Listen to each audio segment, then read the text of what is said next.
think that that's changed now?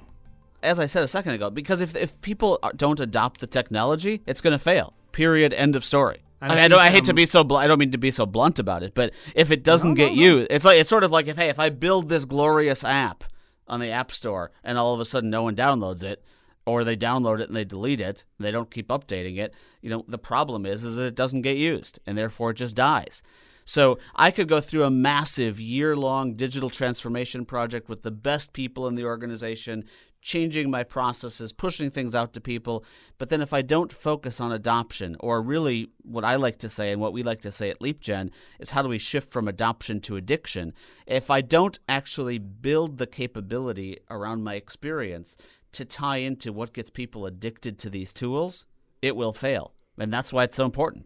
I think that that's tremendously powerful, and I think that, certainly from what I've seen and what we see on a regular basis, adoption is something that's being focused on, but it's still very new to a lot of organisations. Having to consider how to truly impact and measure and sustain adoption over time is not something that they've done before.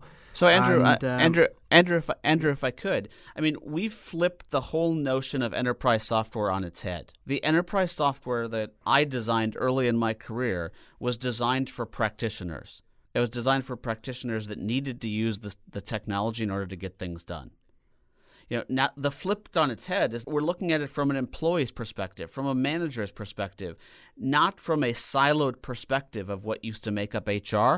And because we're doing that, the practice of adoption it's not the same. I'm not putting up a poster saying, hey, we've got a new system coming, let's go use it. I'm fighting for eyeballs and eardrums. And as I'm fighting for those eyeballs and eardrums, I have to put out messaging that will get people to want to engage and to want to interact. And if I don't, then the adoption doesn't happen. So it's needed. It's a new day. It's a new time.